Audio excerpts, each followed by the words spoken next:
What's up, it's your girl nurse Shawn-Nie here with a new video. So this video is for my travel nurse gang out here. I always get lots and lots of questions about travel nursing, and so some of those questions I'll be answering here on YouTube. I am also working on an ebook for travel nurses, so super excited to get that all situated for you guys so that all of those questions and answers are in one place where you'll be able to purchase your very own copy of that ebook. It is yours to keep and reference whenever you need it. So in today's video, just like the title says, I'm going to be talking about 5 questions you should ask during your travel nurse interview. So if you want to hear what those questions are, keep watching. What's up, it's your girl nurse Shawn-Nie. So I am a travel nurse. I've been a travel nurse for the last 3 years. It'll be coming up on 4 years in January. It was a game changer for my career. I love it. In terms of being a nurse, I think I've hit the ceiling when it comes to being a travel nurse. I don't ever see myself going back staff anywhere. You know, never say never, but I enjoy the freedom and flexibility of being a travel nurse, even post-pandemic when the rates have started to normalize or going back to pre-COVID rates. I'm still team travel nursing, okay? So if you're interested in becoming a travel nurse, I'm just gonna discuss 5 questions that you may want to ask on your interview. So travel nurse interviews are a little bit different than your traditional interview in the sense that typically you're not gonna be face-to-face with the hiring manager for the job. There are instances where people will do a virtual interview, but for the most part, it's gonna be either telephone or virtual, and it's not gonna be you gotta dress up in your suit and your best clothing and all those things to prepare for this interview.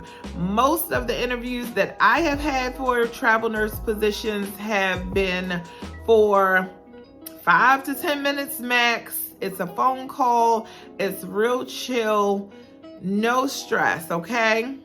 And I have always gotten every travel nurse job that I've actually interviewed for, I've been offered the position. So there's tons of questions that you could ask on a travel nurse interview, but I picked out 5 that I think are key things to ask for when you are meeting with that hiring manager. So this is not the interview with your recruiter. This is the interview with the manager who's hiring for that position, okay? So the first question you should ask is, how many orientation days will you receive? That is very important. Again, travel nurses are hired to fulfill staffing needs. You don't get a 3-month orientation. You don't get a 3-week orientation. Typically, you get a 2 to 3 day orientation. You want to be prepared to know how many days of orientation will you receive. Now, I personally don't want to work in any environment where I'm not going to receive those 2 to 3 day orientations. I have seen positions where they only give you 1 day of orientation. That's a little bit much for me, but if you feel like you can handle it, go for it. But you want to ask that question: how many days of orientation will I receive? So that you can be prepared for what that looks like. Maybe you're a fast learner and 1 day is good for you. I need about 2 to 3, okay? I need to be set up for success. The second question that I think is relevant is, what is the nurse to patient ratio? Listen, some of these hospitals will try to dump on travel nurses. It's a fact. I mean, they dump on their staff nurses. So for sure, as a traveler, you may get the heavier assignments. You want to know, what is the nurse to patient ratio? So you can, you want to know whether this is something you want to do or not.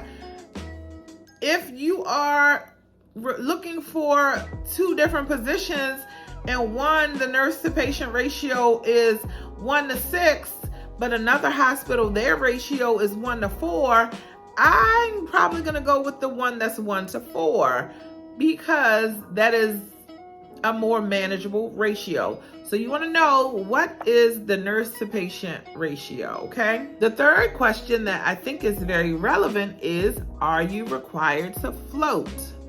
So in my specialty area, I'm not always required to float. Like if I am working on a labor and delivery assignment, they may float me to postpartum, but that's as far as I'm going. And I'm okay floating to postpartum because, you know, postpartum is an extension of labor and delivery.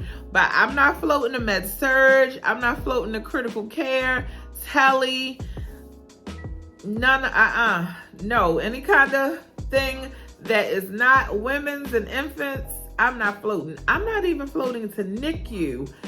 Listen, travel nursing is about, you know, doing more of the things that you love and less of the things that you do not desire. So ask the questions so you can make an informed decision about what you're getting yourself into.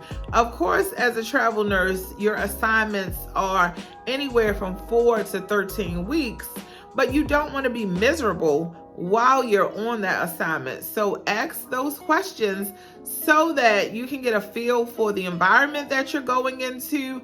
You want some kind of work-life balance. Those things matter. At least they matter to me. The reason that I'm no longer a staff nurse is because I don't want to deal with hospital politics and all of those things that we don't love about nursing. As a travel nurse, it's not perfect, but you do kind of get to pick and choose what you want to do. So make sure that you are asking the questions that you need the answers to so that you can make those decisions that are best for you. Listen, it's not selfish. This is part of self-care, and self-care is not selfish. All right. Question number 4 that you want to ask is, are travel nurses required to work holidays? Now, me personally, I don't want to work any of the holidays. Again, that's one of the things that I love about being a travel nurse. I can pick and choose when I want to work. Like right now, I'm getting ready to go into a season of not working full time. I'm looking forward to it, but I don't really prefer to work on holidays. Some nurses want to work on those holidays because why? You're going to get that time and a half. You're going to be caked up. So if you want to do that, work those holidays. It's just not, I'm just not about that life, okay? But you want to ask the question, are travel nurses required to work holidays? And if so, how many holidays? Like if you're taking an assignment right now during this winter season and you're negotiating a contract, you might want off for Thanksgiving. You may want off Christmas and New Year's. Those are things that you want to ask about so that you can negotiate to be off those days, or you may be okay with working those days and making that money, okay? The last question, sort of kind of along those same lines, is overtime available? You want to ask that question of the manager, because some of these hospitals have such great needs that you can go in there and work 60 hours a week if you want. Listen, the hospital that I'm at right now, we are a baby factory. We are always looking for overtime. And it doesn't matter if it's from a staff nurse or a travel nurse. We just need some bodies in there to help these mamas deliver these babies.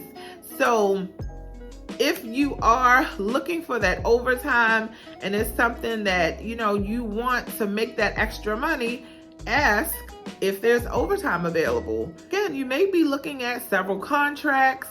You may be interviewing with several nurse managers, and one hospital may be offering overtime, the other one may not be. That may help you make a decision of where, you know, you want to work. So those are questions that I feel like are relevant when you're interviewing with the nurse manager for a travel nurse position. Alrighty, so if you have any questions, comments, additions to this question list, leave them in the comment section, and I'll talk to you guys on the next video. Peace out.